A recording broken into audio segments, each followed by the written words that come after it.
What is up, guys? We are back with the final round coverage of the 2019 West Texas Experience. My name is Gabriel Dowd. I'm here with Bobby Cox. What's up, everyone? This is the back nine coverage, and this tournament is brought to you by Legit Disc Golf, as well as the Clarendon Economic Development Committee. So far, after the front nine, we have Coda Hatfield sitting at 17 under par. He is 3 strokes ahead of Emerson, who is at 14. We got Nick Rowton at 12, and then Dillon Vallance with the unfortunate island hole sitting at 9 down. Yeah. So, getting straight into it, hole 10, this is a par 3. It's 385 feet. These guys are really just throwing through this gap here, just throwing a flex shot. It's going to be real difficult with the wind today, though, to control it all the way down there. So. Especially the height of it, too. Yeah. With the disc getting shot straight down. It's probably one of the harder shots out here, actually. Yeah. Yeah, and the hyzer play that Emerson took first round will not being played this there. time. No, Yeah. not at all. I mean, we have a blistering left to right wind, so. Coda getting a little bit too high, but he's fortunate to still have a pretty good look. Yep. Best look of the bunch so far. And Nick turning this one over a little bit too much. He's going to be in the bushes on that left side. Emerson, this is looking nice. Oh, that was going to be like really good. Yeah, that had a really good line on it. Just a little bit too high, a tad bit too right. He'll be laying up for 3, and Nick just catching one of those guardian trees, and he's going to have a circle's edge putt for his par save. Emerson a little short as well. He's going to have a little bit more lengthy of a putt than he'd like. Dillon puts it right underneath the basket. Yeah, that's right where you want to be on these putts today because this wind is just so dumb. Yeah. Coda misses the birdie for the lone birdie on the card. Yep. Nick will be tapping in for bogey. Emerson with a nice putt. Yeah. Really, like any putts over like 10 feet is a success. Like it's like it feels good. Oh yeah. And Nick tapping in the unfortunate bogey. Dillon with a nice par, and Coda with the par as well. And we are on to hole 11. This is a par 3. It's 157 feet, very uphill. Definitely the easiest hole on the course, in my opinion. You're really just throwing either a forehand flick or a putter up the hill. You want to get to the crest of the hill, ideally, because about a 10-foot radius around the basket, it's pretty flat. So, and that was an ace run, and that hit cage. That hit cage. Wow. He almost rang it up for the ace. Coda with a nice shot, though. He's on that left side, only about 10 feet. Here's Emerson with that harp. He'll be pulling that out quite a bit this round. Oh, yeah. And he's going to be right there next to Coda, maybe a little bit further left. Nick popping out a forehand. And Very that nice. is well done. Yeah, I mean, this is basically what we expected on this kind of hole. Oh, no. That is not what I expected. Never mind. And Coda with the birdie. Nick with a super strong putt there, kind of taking after Dillon.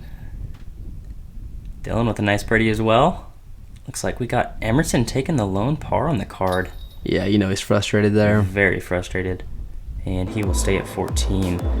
And we are on to hole 12. This is one of the harder tee shots. The windiest hole out here, probably. Yeah, because it's one of the highest points on the course, and the wind is just right in your face. They have a blistering headwind, so you really just want to take something super overstable, the most overstable thing you have in your bag, throw it out on the right side. Cross your fingers. Cross your fingers and hope that it gets back left. Exactly. Yeah, and you can see here, this one didn't quite turn over all the way, but he expected a lot more fade there.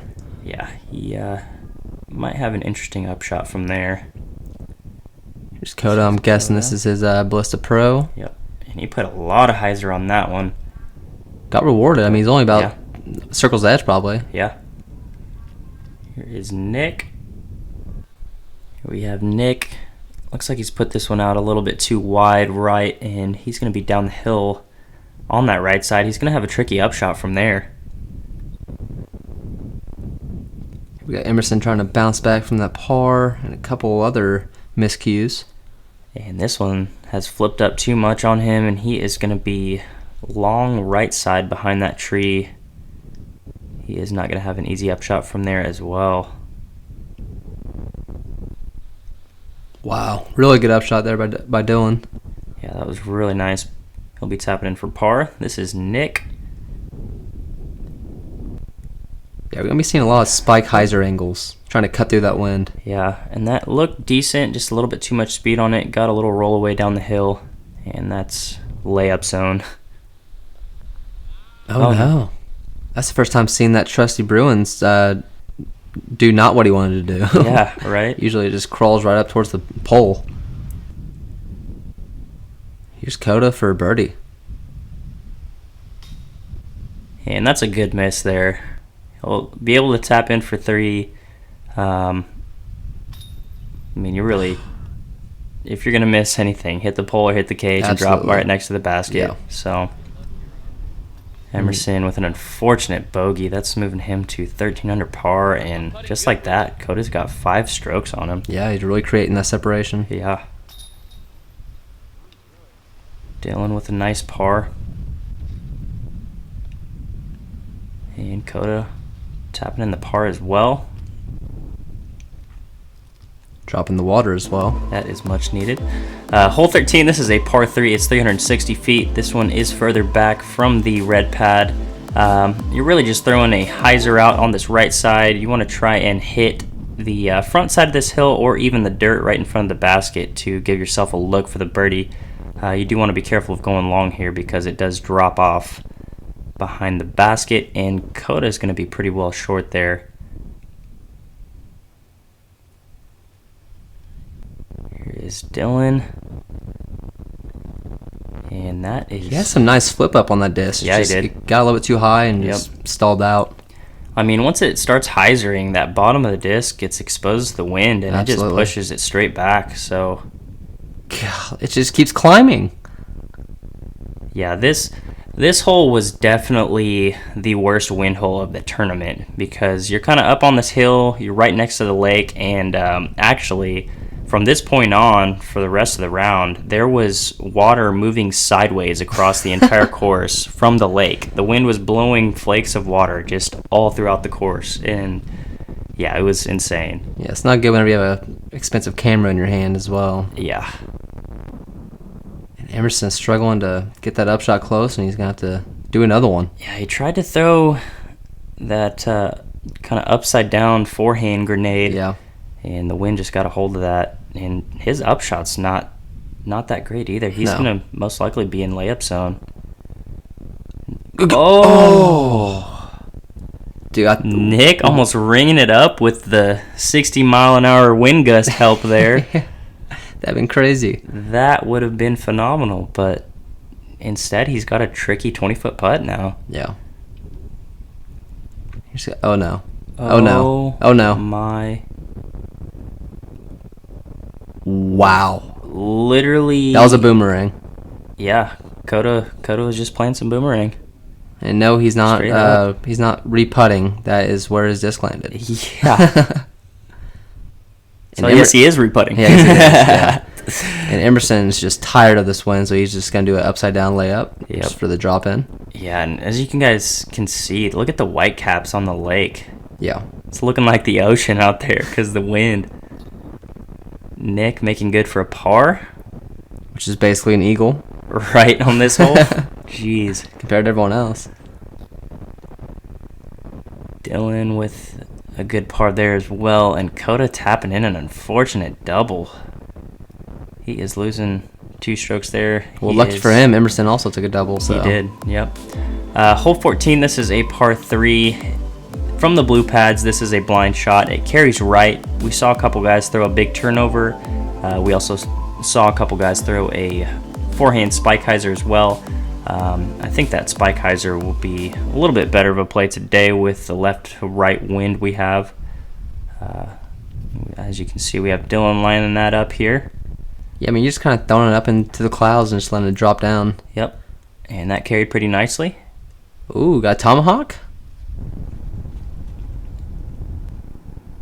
Nick going over the top. I believe he ended up on the right side of the basket, almost pin high. So, what Coda? Do you know where he's at?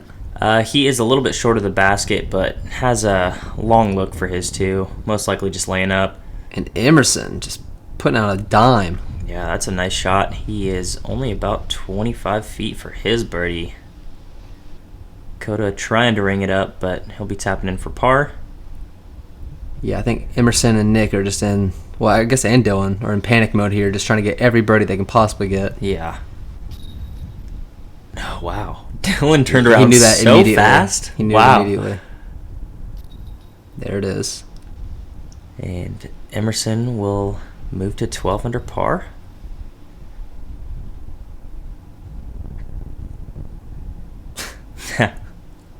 Getting that power stance. He's real excited about that par. Yeah. I would be too. Right? I'd be excited about any par exactly. today. And we are on to hole 15. This is a par 4. It is 636 feet. It is pretty far back from the red pad. Yeah. You're really just trying to bite off as much distance as you can. The only danger really on this hole is ending up on that left side like this, actually. And yeah, you're not guaranteed with the line from over there, that's for sure. Yeah, you really just want to be in the open, and as long as you're in the open, you have a pretty easy upshot. Yeah. But Dillon challenging that left side as well, and it looks like he didn't go as far as Emerson did. It's just so hard getting a disc to turn in this much tailwind, you know? Right. Nick with a nice shot there. Here is Coda. Going with the roller. No. Oh. And he finds that first tree, and he's at least open. I feel like he thought that was like a good shot, like right out of his hand, and then he kind of stepped to the left and took a peek, and no. Yeah. Nailed the branch. But he bites off a good amount of distance there. He'll most likely just be laying up for the par. Emerson, guessing he has some awkward footing there. Yeah. Dodging snakes. Yeah, and he's pretty well short as well. It's a pretty soft par 4, though, don't you think? Oh, definitely. Yeah. The distance is what makes it a par 4 for sure. Yeah. Like, it's almost impossible to 2, but the 3 is very much there. Yeah, definitely. Especially on a calm day. Mm-hmm. Dillon, this is looking like a nice shot. Gets the roll up and... About 20, 25? Yep. This is Coda for the birdie. Just laying up. This is Emerson for his birdie. He needs this.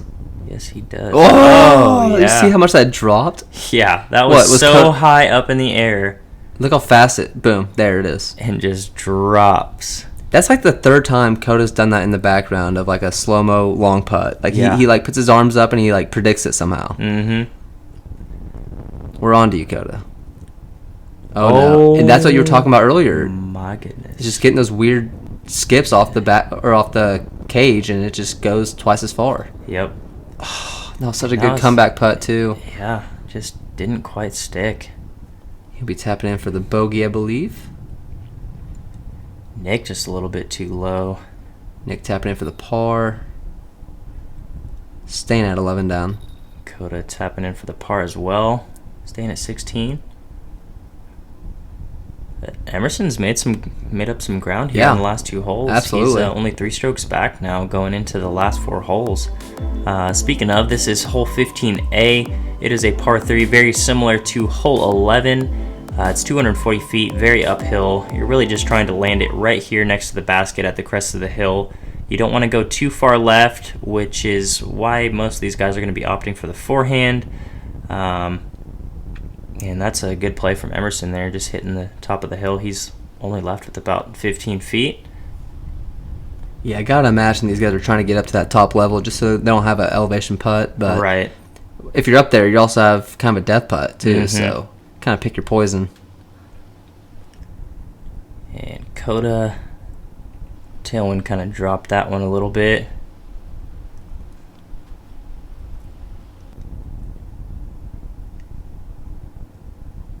Dillon's up there as well. And as you can see, the wind was howling up on the top of this hill. Ooh. Good run there. Yep.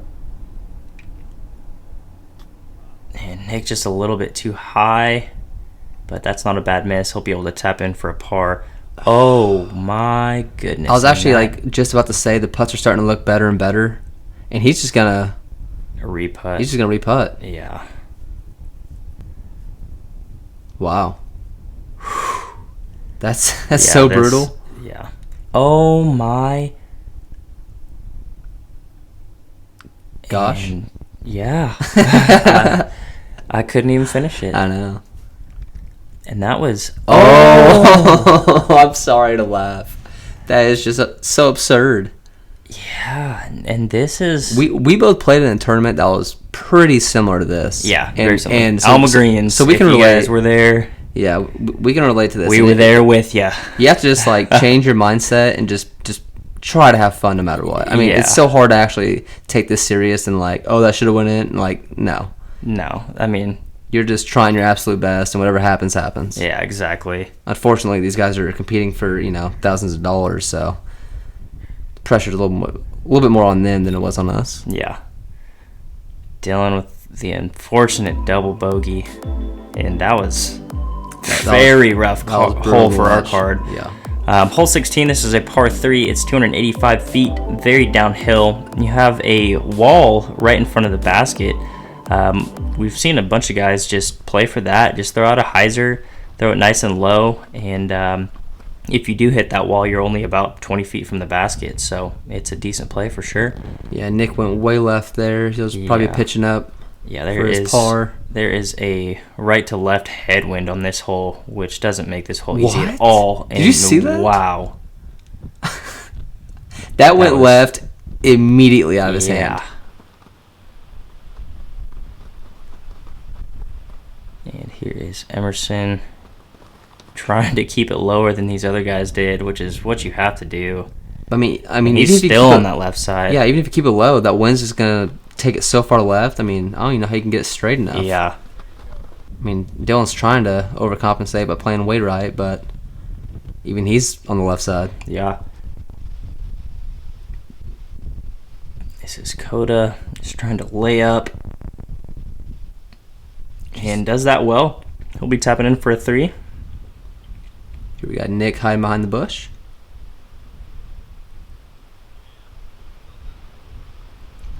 And Nick with a nice layup as well. This is Dillon for the 2.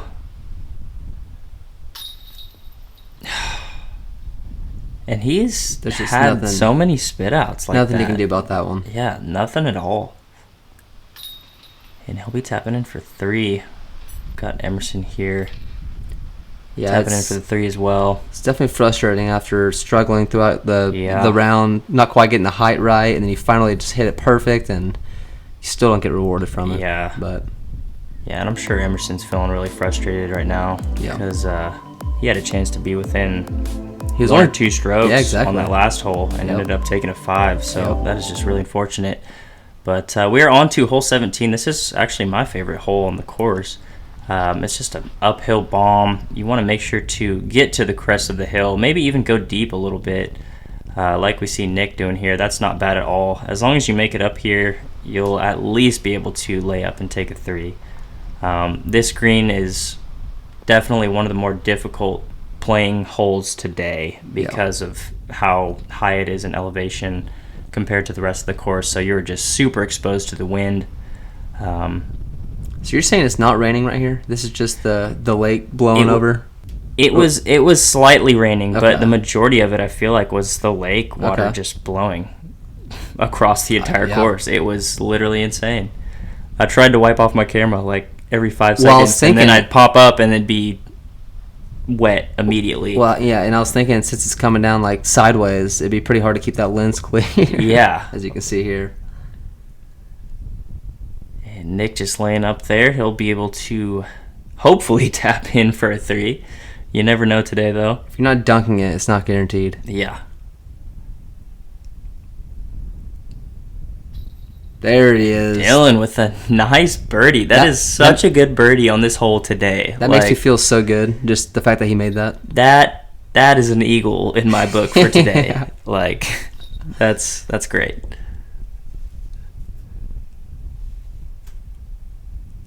And Emerson with a par. And we are on to hole 18, last hole of the tournament. This is a par 3. It's 335 feet, very downhill. The blue pad's only just a little bit further back than the red. It does give it a little bit more tricky of an angle towards the basket. As you can see, you have that tree on the left side that takes the forehand out of play. But most of these guys are going to be opting for what Dillon threw here, which is just a hyzer over the right side. Yeah, and that straight headwind just kind of flipped his up to flat. I'm sure he was trying to go hyzer the whole way, and unfortunately hit that tree. Kind of the same here by Nick. Yeah, Nick just a little bit too low, and that wind just dropped it. Here is Coda. I like this play with the headwind, just going right at it, right the middle. If the hyzer's out, so be it. There's nothing over there. Yep, and he's going to be about circle's edge there. Emerson, I'm sure he's just going to give this one an ace run. He's got nothing to lose here. Ooh. Oh, and that skip was insane. That headwind just lifted it up. Yeah. He's actually pretty well deep now. Nick, this is looking like a decent upshot. Didn't quite get the skip that he wanted, but he should have a tailwind. That's in range. Though. Yeah, which is good. Dillon trying to give it a run. Yeah, but Dillon we'll be tapping in for 3. So many unfortunate breaks. I mean, really from everyone in this card, obviously, but Dillon especially. With the putts that he did feel good with, that were hitting multiple chains, they just weren't sticking. Yeah. Oh my God, he Coda is so cold-blooded. Finishing off the round with the lone birdie on the card, moving him to 17 under par. And he is now 3 in a row for him, right? Yeah, he's got the lead by 6 strokes, and I am not guessing that anybody else did any better than Emerson and Nick. No. Especially today. Yes.